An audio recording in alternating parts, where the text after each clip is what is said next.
CV. Shanmugam இப்போ ஒரு வெளி வந்துட்டாரு. தாவேக்கா பக்கம் போனா சரியான பொறுப்பு கிடைக்கப்படுமா, அதுக்கான அங்கீகாரம் கிடைக்கப்படுமா, தாவேக்கா அடுத்த கட்டமா வளர்ச்சி அடைஞ்சாலும் கூட அதிமுக அடுத்த கட்டமா என்ன நினைக்கிறீங்க? அதுக்கு அடிப்படை காரணமே திரு எடப்பாடி பழனிசாமியோட அந்த பிடிவாத போக்கு தான் அப்படிங்கிறது நமக்கு தெரியுது. அவருடைய தலைமைக்கு வந்ததற்கு பிறகு தொடர் தோல்விகளை பார்க்க 2021 சட்டமன்ற தேர்தல், 24 நாடாளுமன்ற தேர்தல், இப்போ இந்த தேர்தல், இதற்கு இடைப்பட்ட காலத்தில் நடைபெற்ற அத்தனை தேர்தல்களிலும் எல்லாருமே போறாங்க. அதுக்கான அங்கீகாரம் கொடுக்குறாங்களா தாவேக்கா? அவங்களோட பொறுப்பு வழங்கப்படுதா? இந்த ஒரு சில இடங்கள்ல பிரச்சனைகள் இருக்கு. தாவேக்கா நிர்வாகிகள், புதிதாக வந்த அதிமுக நிர்வாகிகள் நம்மளை டாமினேட் பண்றாங்க. இடைத்தேர்தல் நடந்துச்சுன்னா யாருக்கு சீட்டு கொடுக்கப்படுது? ராஜினாமா பண்ணவங்களுக்கு கொடுப்பாங்களா, இல்ல ஏற்கனவே கட்சியில் நின்று தோத்து போனவங்களுக்கு கொடுப்பாங்களா? தாவேக்கா எம்எல்ஏவுக்கு வந்து திமுக விலைக்கு வாங்க வாய்ப்பு இருக்குதா? அது மாதிரி பேசுந்தா அதை ஏத்துக்க முடியுது நம்மளால? இடையில திடீர்னு கடந்த மாதத்துல இருந்து என்ன பண்ணிட்டாருன்னா, எப்போது வேண்டுமானாலும் இந்த ஆட்சி கவலைலாம், வேற தேர்தல் வரும், வேற தேர்தல் வரும், திமுக எல்லாம் தயாரா இருங்க. அப்ப அதை சொன்ன உடனே தான் இதையும் அதையும் பொருத்தி பாருங்க. இதே குதிரை பேரத்தை இந்த பக்கம் சொன்னாங்க. அதிமுக தரப்புல இருந்து வர எம்எல்ஏக்களுக்குமே இதுதான் நடந்திருக்கு. நேரம் நடைபெற்றதா, எவ்வளவு கைமாறியதுங்கிறது நான் சொன்ன மாதிரி.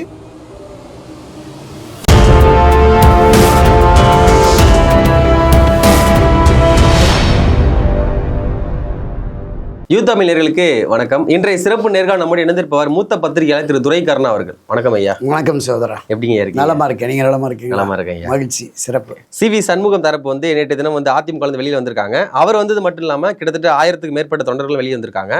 ஏற்கனவே தாவேக்காக்கு போனவங்களுக்கு சரியான பொறுப்பு கிடைக்கப்படல அப்படின்ற மாதிரி இருக்குது.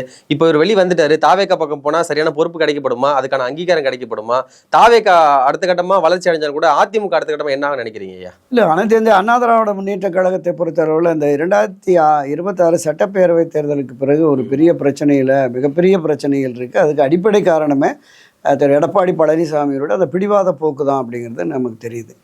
ஏன்னா தொடர்ந்து அவர் இந்த கட்சியை நிறுவிய புரட்சி திரு எம்ஜிஆர், அதை தொடர்ந்து 35-40 ஆண்டுகளாக கட்சியை கட்டி காப்பாற்றிய செல்வி ஜெயலலிதா, இந்த இருவரும் தலைவர்கள் வழியில் இவருடைய செயல்பாடு இல்லாத, எல்லோரையும் அரவணைத்து எல்லோரையும் இணைத்து தான் பயணப்படணும். தனக்கு எதிரானவர்களை கூட கட்சி நலன் கருதி, கட்சியின் வெற்றி கருதி அவங்கெல்லாம் இணைச்சு செயல்பட்டாங்க. ஸோ அந்த அடிப்படையில் எடப்பாடி பழனிசாமி செயல்பட வேண்டும் என்று தான் இவங்கெல்லாம் வலியுறுத்தி. அந்த லீடர்ஷிப்கான குவாலிட்டி இல்லை ஒரு தனித்திறனோ ஒரு தலைமை பண்போ இல்லை அப்படிங்கிற மாதிரி தான் பல சந்தர்ப்பங்களில் அவர், அதாவது அரசியலில் தன்னை அடையாளப்படுத்தியவர்களை துரோகின்னு உத்தரவிட்டு வெளியே அனுப்பினார். அரசியலில் மிகப்பெரிய உச்சத்துக்கு இவரை கொண்டு வந்தவரை யார் இவருக்கும் கட்சிக்கு என்ன சம்பந்தம் அப்படிங்கிறாரு. இப்போ பல்வேறு காலகட்டங்களில் கட்சி ஒன்றிணைந்து ஒரு வலிமை மிக்க அதிமுக இருந்தால் தான் நாம் வெற்றி பெற முடியும்னு சொன்ன மூத்த முன்னோடிகளுக்கு எதிரான நிலைப்பாட்டை எடுக்கிறார். அவங்க வெளியே போனாங்கன்னா துரோகி முத்திரை குத்தி அனுப்பிடுறார்.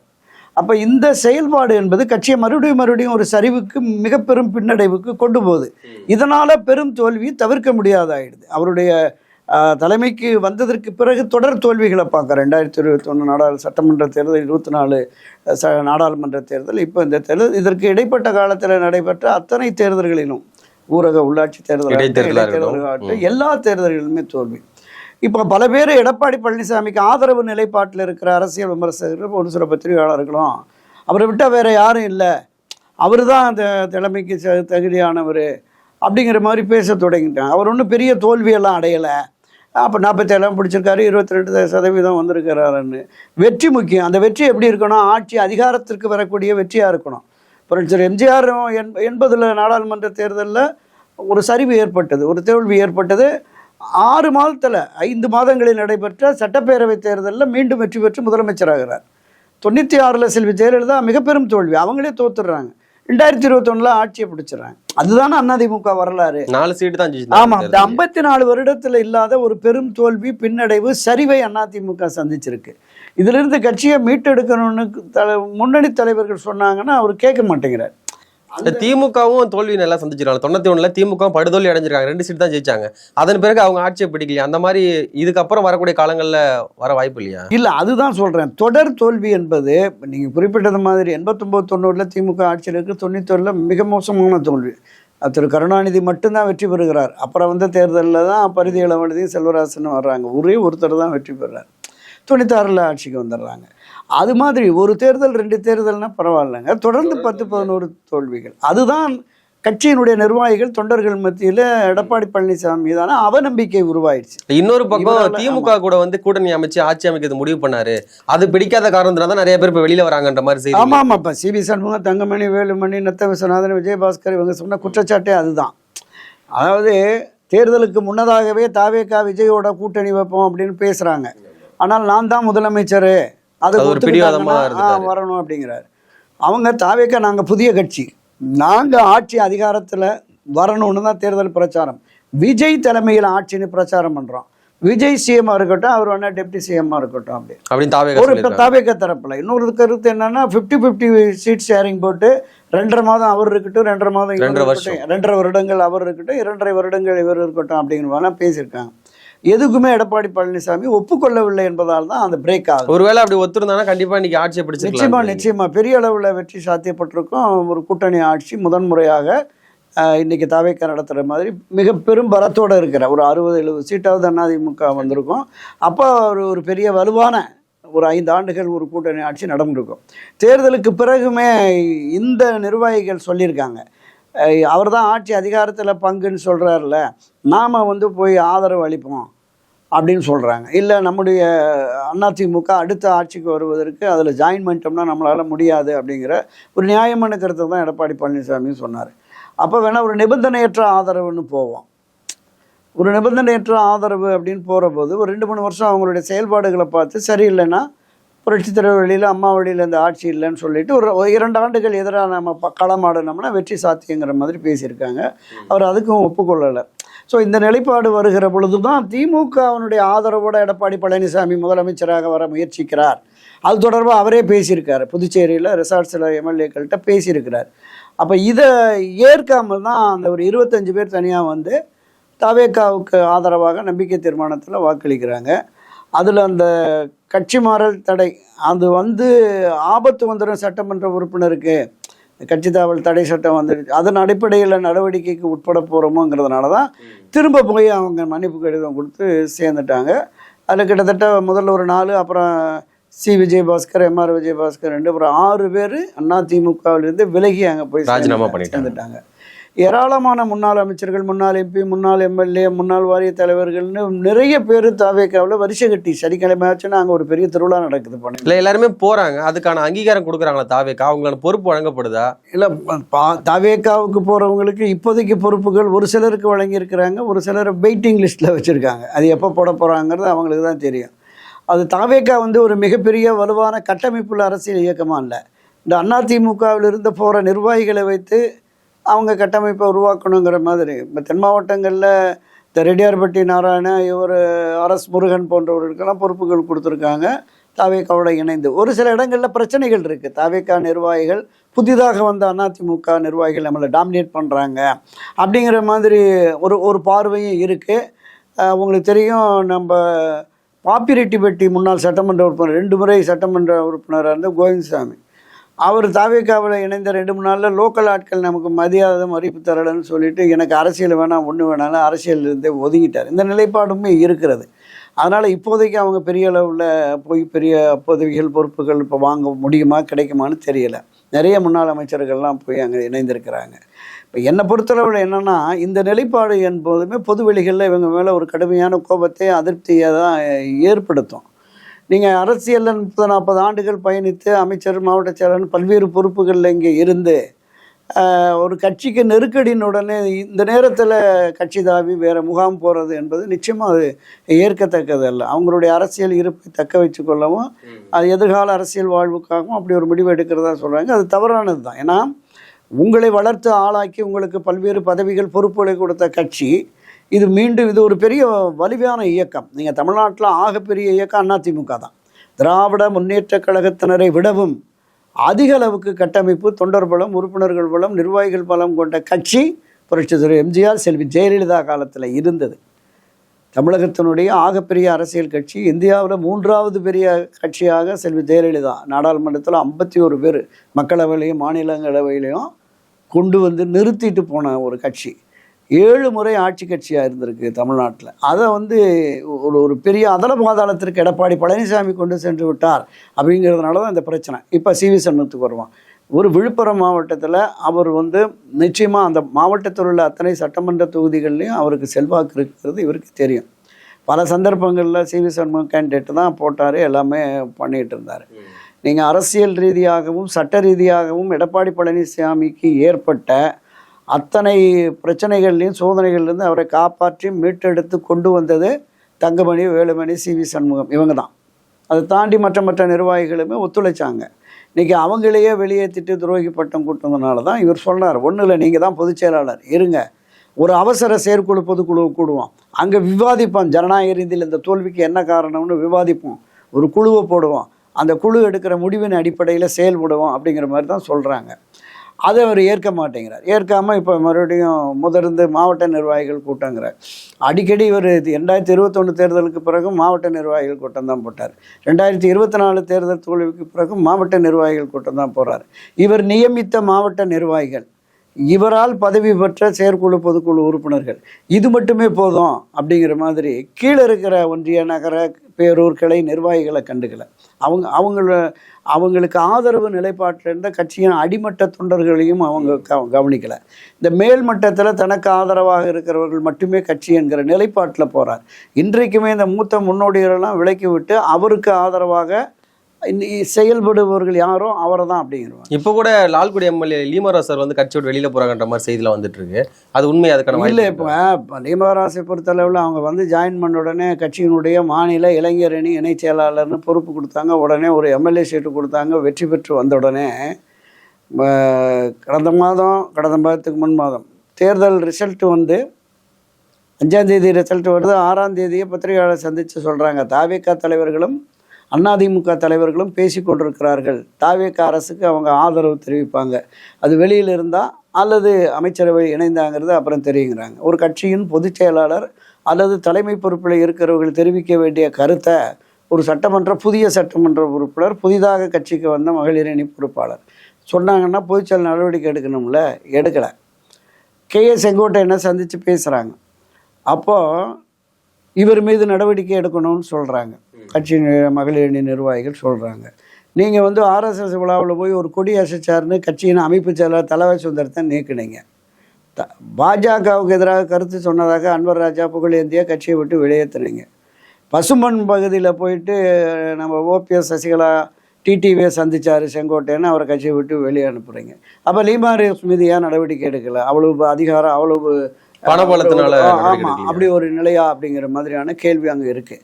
இப்போ அவங்க வந்து வெளியேற போகிறார்களா அல்லது இன்னும் சில பேரை வெளியேற்றி கொண்டு போய் சேர்த்துட்டு போகிறாங்களாங்கிறது நமக்கு தெரியலை. இல்லை, தாவேகாவுக்கு இன்னமும் அந்த பெரும்பான்மையில் சிக்கல் இருக்குது. எப்போ வேணாலும் கூட்டணி கட்சிகள் வெளியேறலாம். இப்போ அவங்க பெரும்பான்மை நிரூபிக்கிறதுக்கு கண்டிப்பாக எம்எல்ஏக்கள் வேணும். அதனால இங்கே இருக்கக்கூடிய எம்எல்ஏ விலைக்கு வாங்கலாம் அப்படின்ற மாதிரி கூட பேச்சு எழுந்துட்டு இருக்குல்ல. இல்லை, அதாவது இங்கேருந்து போகிறவங்க என்ன சொல்கிறாங்கன்னா, திராவிட முன்னேற்ற கழகத்தை வீழ்த்தி ஆட்சிக்கு வர வேண்டும் என்று நம்ம களமாடினோம், நம்ம அதில் தோத்துட்டோம்.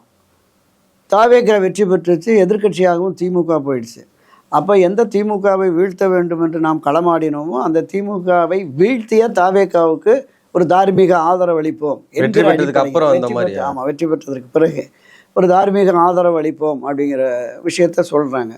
அதற்கு எடப்பாடி பழனிசாமி ஒப்புக்கொள்ளாதால அவங்க தாங்கள் வெற்றி பெற்ற அந்த எம்எல்ஏ பதவியை ராஜினாமா செய்து தாவேகா பக்கம் போயிட்டு. அப்படி ராஜினாமா பண்ணிட்டு தாவேகாவுக்கு போயிருக்காங்களே, அங்கே இடைத்தேர்தல் நடந்துச்சுன்னா அங்கே யாருக்கு சீட்டு கொடுக்கப்படுது? ராஜினாமா பண்ணவங்களுக்கு கொடுப்பாங்களா, இல்லை ஏற்கனவே கட்சியில் நின்று தோத்து போனவங்க கொடுப்பாங்களா? இந்த வெற்றி பெற்று ஏற்கனவே இரட்டை இலை சின்னத்தில் வெற்றி பெற்று அந்த தொகுதி மக்களுக்கு நன்றி கூட சொல்லாமல் தாவேகா பக்கம் போயிட்டாங்க. அப்போ ஏற்கனவே இரட்டை இலையில் வாக்களித்த அந்த கட்சி நிர்வாகிகள், கட்சி தொண்டர்கள் அல்லது பொதுமக்கள் அவங்க மத்தியில் இவங்களுக்கு என்ன செல்வாக்கு இருக்குன்னு தெரியலை. விஜயினுடைய தாவேகா இந்த விசில் சின்னத்தில் வெற்றி பெற்று ஆட்சி அதிகாரத்திற்கு வந்துடுச்சு. இந்த வேட்பாளர்களை தாவேகா சார்பில் விசில் சின்னத்தில் போட்டியிட செய்தால் கட்சிக்கு, ஆட்சிக்கு அதிக பெரும்பான்மை உறுப்பினர்கள் தேவை என்கிற நிலை இருப்பதால் நாம் வந்து இது நித்தியகண்டம் பூர்ணாயுசா போயிட்டுருக்கு, எந்த நேரமும் இடதுசாரிகள் கை விட்டானுங்கன்னா ஆட்சி கவிழ்ந்துடும். அப்போ ஒரு ஸ்திரமான ஆட்சி வேணும்னா இவங்க தயவு வேணும் என்கிற பார்வை தாவேகாவுக்கு, தாவேகா தொண்டர்களுக்கு விசில் அல்லது தாவேகா ஆதரவு நிலைப்பாட்டில் இருக்க மக்களுக்கு வந்ததுன்னா விசில் சின்னத்தில் போட்டாலும் இவங்க வெற்றி பெறுவதற்கான வாய்ப்பு இருக்குது. ஆனால் இதில் என்ன ஒப்பந்தம்னு தெரியல. திரும்ப இவங்களுக்கு இடம் சீட்டு கொடுத்து நிற்க வைக்க போகிறாங்களா? ஏன்னா இன்னொரு கட்சியில் இருந்து அங்கே வெற்றி பெற்று வந்தவர்கள் விசில் சின்னத்தை வீழ்த்தி இந்த தேர்தலில் வெற்றி பெற்று வந்திருக்கிறாங்க. அப்போ அந்த விசில் சின்னத்தில் இவர்கள் நிற்கிற பொழுது தாவேகாவின் விசில் ஆதரவாளர்கள் எந்த அளவுக்கு இவங்களுக்கு ஒத்துழைப்பு தருகிறார்கள், மக்கள் எந்த அளவுக்கு ஆதரவு தருகிறார்கள் அப்படிங்கிறதையும் நம்ம பார்க்கணும். நான் சொன்ன நிலைப்பாடு தான். தாவேகா இந்த 5 ஆண்டுகள் ஆட்சி அதிகாரத்தில் இருக்க வேண்டுமென்றால் 118 120 எம்எல்ஏக்கள் தேவை. அதனால் இவர்கள் வெற்றி பெற்று போனால் இந்த ஆட்சி சிரமமாக இருக்கும் என்கிற பார்வை பொதுமக்கள்கிட்ட வருகிற பொழுது, தாவேகா தொண்டர்கள் நிர்வாகிகள் வருகிற பொழுது வெற்றி உறுதிப்படும். இப்போ தாவேகா எம்எல்ஏக்கள் கிட்ட வந்து குதிரை பேர் நடத்தினா கிட்டத்தட்ட 8 பேர் வரை கைது செய்யப்பட்டிருக்காங்க. அந்த 8 பேர்கிட்டையும் கிட்டத்தட்ட 5 கோடி ரூபா வரைக்குமே வந்து சீஸ் பண்ணதாக சொல்றாங்க. இது வந்து தாவேகா எம்எல்ஏவுக்கு வந்து திமுக விலைக்கு வாங்க வாய்ப்பு இருக்குதா? அது மாதிரி பேசுந்தா அதை வந்து ஏற்றுக்க முடியுது நம்மளால? இல்லை அதில் உண்மைத்தன்மை என்ன ஐயா? இல்லை, இப்போ திமுக தலைவர் திரு ஸ்டாலின் அவர்களை பொறுத்தளவில் இந்த ஆட்சி அமைந்த உடனே அவங்க அந்த 6 மாத காலத்திற்கு எந்த விமர்சனமும் செய்ய மாட்டோம், எந்த இடையூறும் செய்ய மாட்டோம் அப்படின்னு சொல்லியிருந்தாரு. ஆனாலும் கூட விமர்சனங்கள் திமுக தரப்பில் இருந்தது. உதயநிதி உட்பட பலரும் பரஸ்பரம் 2 தரப்புமே விமர்சனங்கள் இருந்தது. ஆட்சி மீதான, ஆட்சி செயல்பாடு மீதான விமர்சனங்களை விட அந்த பாலியல் சட்ட ஒழுங்கு பிரச்சனை இது தொடர்பாக தான் இருந்தது. இனி இந்த பட்ஜெட்டுக்கு பிறகு தான் என்ன அறிவிப்பு வருங்கிறது பொறுத்து தான் ஆரோக்கியமான விவாதங்கள், ஆரோக்கியமாக எதிர்நிலை வரும். இடையில திடீர்னு கடந்த மாதத்திலிருந்து என்ன பண்ணிட்டாருன்னா, எப்போது வேண்டுமானாலும் இந்த ஆட்சி கவலைலாம், வேற தேர்தல் வரும், திமுக எல்லாம் தயாரா இருங்க. அப்போ அதை சொன்ன உடனே தான் இதையும் அதையும் பொருத்தி பாருங்க. திமுக தரப்பிலிருந்து தாவேகா ஆட்களிடம் பேரம் பேசினார்கள், குதிரை பேரம் பேசினா 10 கோடி 25 கோடி 35 கோடி 50 கோடி வரைக்கும் பேசினாங்க அப்படிங்கிறது வருது. அப்போ இந்த உரையாடல்கள், இந்த பரஸ்பரம் பரிமாற்றங்கள், இவங்க எங்கே சந்தித்து என்ன பேசுனாங்க அப்படிங்கிற விஷயங்கள் எல்லாமே காவல்துறை ஆய்ந்து அறிந்து இதில் அடிப்படை ஆதாரங்கள் இருக்குங்கிற அடிப்படையில் தான் நீங்கள் சொன்ன இந்த 8-9 பேர் கைது பண்ணாங்க. பின்னணியில் இருந்து இயக்கிய செந்தில் பாலாஜி, அவர் தம்பி செந்தில்குமாரா, அசோக்குமார். ஆமாம், இந்த 2 பேரும் தான் பின்னணியில் இருந்தாங்க. பின்னணியில் இருந்தவர்களுக்கான ஆதாரபூர்வமான தகவல் கிடைக்கல, அதனால தான் அவங்க எஃப்ஐஆரில் போடலை. இப்போ திருவல்லிக்கேணியில் வந்து ஆதாரபூர்வமான தகவல் கிடைக்காம இருக்கும்போது எப்படி அவங்க தான் பண்ணாங்க நம்ம சொல்ல முடியும்? வார்த்தை வாய்மொழியை தகவலாக சொல்கிறாங்கல்ல. இப்போ இந்த 8 பேரில் 2-3 பேர் சொல்லியிருக்காங்க, அவங்க தான் ஆப்ரேட் பண்ணாங்க, எந்தெந்த அந்த ஃபைனான்ஸ் கம்பெனியில் இருந்து தான் அமௌண்ட் வருது போகுதுங்கிறதெல்லாம் சொல்லியிருக்காங்க. அது வாய்மொழி தகவல். ஆனால் அதை வச்சு நம்ம எஃப்ஐஆர் போட்டு அவரை கொண்டு வர முடியும். இன்னொன்று அனிதா ராதாகிருஷ்ணன் பேரும் அதில் அடிப்படுது. ஆமாம், அவங்க வந்து திமுக எம்எல்ஏக்களை விலை பேசினாங்க, எங்களை தாவேக்கா விலை பேசினாங்கன்னு அவரும் இன்னும் 2-3 பேர் சொல்கிறாங்க. இது வந்து இந்த ஏட்டிக்கு போட்டிங்கிற மாதிரி தான். திமுக எம்எல்ஏக்கள் எவ்வளவு ஸ்திரமாக உறுதியாக இருப்பாங்க அப்படிங்கிறது தாவேக்காவுக்கும் தெரியும், மற்ற கட்சிகளுக்கும் தெரியும். அவங்கள பேரம் பேசி இங்கே இழுக்கிறதுக்கு முயற்சிங்கிறது இந்த குற்றச்சாட்டுக்கு எதிர்வினை ஆற்றுவது, அந்த அடிப்படையில் தான் இருக்குது. இப்போ இதில் என்ன பேரம் பேசப்பட்டது, எத்தனை பேருக்கு பேசப்பட்டது, எத்தனை கோடி பரிமாறப்பட்டது என்னங்கிறது நமக்கு தெரியலை. இதே குதிரை பேரத்தை இந்த பக்கம் சொன்னாங்க, அதிமுக தரப்புலேருந்து வர எம்எல்ஏக்களுக்குமே இதுதான் நடந்திருக்கு அப்படின்னு. அதிமுக குதிரை பேரங்கள் எங்கு எப்போது பேசப்பட்டது, யாரால் எவ்வளவு பணம் கைமாறப்பட்டது, இந்த விஷயங்கள்லாம் எங்கே கோர்ட்டில் போய் நிரூபணமானால் தான் நமக்கு தெரியும். வெறும் வாய்மொழி தகவல்களாகவோ வதந்திகளாக வருகிறத வச்சு நம்ம விவாதிக்க முடியாது. அதுக்கு ஒரு ஆதாரபூர்வமாக இருக்கணும். குற்றச்சாட்டுங்கிறது எல்லாருமே சொல்லிடலாம். ஆனால் இவங்க என்னென்னா, தாவேக்கா தரப்பில் இந்த எங்களுடைய தாவேக்கா ஆட்சி வந்து புதிதாக அமைந்திருக்கிறது, ஒரு தோழமை நட்புணர்வோடு அவங்க முன்னாள் ஆட்சி கட்சியான அதிமுக எங்களுக்கு ஆதரவளிக்குது அப்படின்னு சொல்லி தாவேக்கா தரப்பில் சொல்கிறாங்க. இதில் எந்த குதிரை பேரமும் இல்லைன்னு. அதிமுக சண்முகம் தரப்பில் இப்போ போன ஆட்கள் என்ன சொல்கிறாங்கன்னா, எதிர்காலத்தில் எடப்பாடி பழனிசாமி அதிமுகவை வெற்றி பாதைக்கு கொண்டு செலுத்த முடியாது, இனி அந்த கட்சிக்கு எதிர்காலம் இல்லை என்பதால் எங்களுடைய அரசியல் நிலைப்பாட்டை தக்க வைக்கிறதுக்கு நாங்கள் எதிர்பார்த்த திமுகவை வீழ்த்தி ஆட்சிக்கு வர வேண்டும் என்கிற எங்கள் எதிர்பார்ப்பை தாவேக்கா நிறைவேற்றியதால் நாங்கள் ஆதரவளிக்கிறோம், எங்களுக்கு எந்த குதிரை பேரம் இல்லைங்கிறாங்க. பேரம் நடைபெற்றதா, எவ்வளவு கைமாறியதுங்கிறது நான் சொன்ன மாதிரி நீதிமன்றம் தான் அதை நிரூபிக்கணும். அதன் பிறகு நம்ம பேசலாம். ஓகே, இப்போ தாவேக்கா ஆட்சி அமைஞ்சு 70 நாளுக்கு மேலே நீடிச்சிருக்குது. இந்த ஆட்சி சரி தவறு அப்படின்னு நம்ம முடிவு பண்ணுறதுக்கு கண்டிப்பாக முடியாது இப்போதைக்கு. ஆனாலும் கூட இந்த ஆட்சி போகிற போக்க பார்க்கும்போது இதோட திசை வழி போக்கு எப்படி இருக்கும்? இந்த ஆட்சி நல்ல முறையில் போகுமா, இல்லை மக்களுக்கு வந்து ஏதாச்சும் சட்டவிரோதமான செயலில் ஈடுபடுவாங்களா, நல்லது செய்ய மாட்டாங்களா அப்படின்ற மாதிரி பல்வேறு கேள்விகள் எழுந்துட்டு இருக்குது. நீங்கள் எப்படிங்க பார்க்குறீங்க இந்த ஆட்சியை? இல்லை, ஒரு ஆட்சி அமைந்ததற்கு பிறகு மக்களால் தேர்ந்தெடுக்கப்பட்டு ஜனநாயக ரீதியில் ஒரு ஆட்சி அமைந்த பிறகு அந்த ஆட்சிக்கு 5 ஆண்டுகள் இந்த ஆட்சி நடைபெற வேண்டும் என்பதுதான் அப்பதான் நம்ம ஒரு முடிவுக்கு வர முடியும். மக்களுடைய வாக்கு அளித்தது அதுதான், ஒரு நிரந்தரமான ஆட்சியாக இருக்கணும்னு. மக்கள் செய்த தவறு என்னன்னா, இன்னொரு 10 சீட்டு எக்ஸ்ட்ரா கொடுத்துருந்தா பிரச்சனை இல்லாமல் போயிடுது. இதில் குறைவான இடங்கள் கிடைச்சி மற்ற கட்சிகளோட ஆதரவோடு வர்றதுனால தான் இது நித்தியகண்டம் கருணாநிதிங்கிற மாதிரி இருக்குது. நிர்வாக ரீதியாக செயல்பாடு என்பது முதலமைச்சர் ஜோசப் விஜய் அவர்களை பொறுத்தளவில் அவர் எதுவுமே எதை பற்றியும் கவலைப்படாமல் அவர் பாட்டில் டெய்லி வர்றாரு, கோட்டையில் வர்றாரு, அதிகாரிகளை தினமும் சந்திக்கிறாரு, ஆலோசனை நடத்தினார், ஆய்வுக் கூட்டங்கள் போகிறாரு. செயல்பாடுகளில் மட்டுமே, பத்திரிகையாளையும் சந்திக்கிறதில்ல, பொது நிகழ்வுகளுக்கு கருத்து தெரிவிக்கிறதில்ல. அதற்கு அடுத்த நிலையில் இருக்கிற ஆனந்த், ஆதவர்ஜனா, வேல்முருகன், அது நம்ம நேற்றுக்கு நிர்மல்குமார், ராஜ்மோகன், அந்த மாதிரி எல்லா அமைச்சர்களுமே, பெரும்பாலும் எல்லா அமைச்சர்களுமே அவங்க துறை தொடர்பான விஷயங்களுக்கும் பொதுவான விஷயங்களுக்கு கூட அவங்க தான் எதிர்வினையாற்றுறாங்க, கருத்து தெரிவிக்கிறாங்க. கட்சியினுடைய தலைவராகவும் மாநிலத்தின் முதலமைச்சராக இருக்கிற விஜயினுடைய கருத்து என்ன அப்படின்னு எல்லா விஷயத்திலுமே, இங்கே நடைபெறுகிற விஷயமானாலும் தேசிய அளவில் இந்த காக்ரோச் ஜனதா பார்ட்டி விஷயம், அதுக்கு தான் ஐடி விங் பதிவு போட்டிருக்காங்க. அதான் அவங்க தான், அதுதான் சொல்கிறேன், ஐடி விங் போடுறது, நிர்வாகிகள் போடுறாங்க. இந்த தாவேகாவினுடைய தலைவர் முதலமைச்சர் விஜயின் கருத்து என்ன அப்படிங்கிறது அவர் சொன்னால் தானே நம்ம அவருடைய கருத்தாக போட முடியும். இந்த ஐடி விங்கில் யூடியூப் நிறைய போட்டுக்கிட்டு இருக்காங்க அவங்க தரப்பில் இல்லை. அதனால் இவர் வந்து மிகுந்த ஒரு எச்சரிக்கையோட ஒரு தனி பாதையில் போகிறாரு அப்படிங்கிற மாதிரி தான் நான் பார்க்குறேன். ஸோ சரியான வழிகாட்டுதல், நெறிமுறைகளை சரியாக கடைப்பிடிப்பதற்கு உரிய வழிகாட்டுதல் இந்த ஐஏஎஸ் ஐபிஎஸ் உயர் அதிகாரிகள் அவங்க தான் ஒரு ஆட்சியை நடத்துறது. ஒரு ஆட்சி அதிகாரம் 5 வருஷத்துக்கு ஒரு தடவை அரசியல் கட்சிகள் வரும். நிரந்தரமாக ஆட்சியை கொண்டு போகிறதுக்கான அரசு எந்திரம் என்பதே அவங்க தான், அதிகாரிகள் தான். அவங்க இவருடைய நேர்மைக்கு, இவருடைய தூய்மை ஆட்சி என்கிற சொல்லுக்கு, லஞ்ச ஊழல் இல்லாத ஒரு ஆட்சி என்ற சொல்லுக்கு அவங்க உடன்பட்டு அந்த பாதையில் இவரை வழி நடத்தினால், கொண்டு சென்றால் நிச்சயம் அந்த ஆட்சி போகும். அதில் எந்த மாற்று கருத்தும் இல்லை. நீங்கள் திமுகவோ அண்ணா திமுகவோ, நீங்கள் ஒரு ஆட்சி ஜனநாயக இதில் தேர்ந்தெடுத்துட்டாங்க, மக்கள் தேர்ந்தெடுத்துட்டாங்க, அந்த ஆட்சி 5 ஆண்டுகள் போகட்டும், நம்ம அடுத்து பார்த்துக்குவோங்கிற மாதிரி இருக்கணும். இப்போ இந்த பட்ஜெட் கூட்டத்தொடர் முடிஞ்ச உடனே விமர்சனங்கள் நிறைய வரும். ஆனால் இந்த ஆட்சியின் மீதான விமர்சனங்கள் நிச்சயமாக வரும். இந்த விமர்சனங்கள் எந்த அளவுக்கு மக்களை போய் சென்றடைகிறது, அந்த விமர்சனத்தின் பலனாக தாவேகா ஆட்சி விஜய் மீது எந்த அளவுக்கு மக்கள் கோபம் வருகிறது அப்படிங்கிறத நம்ம அடுத்து பொறுத்து தான் பார்க்கணும். ஓகே, நிறைய தகவலை பகிர்ந்துருக்கீங்க, எங்களோட மிக்க மகிழ்ச்சி. நன்றிங்க. நன்றி.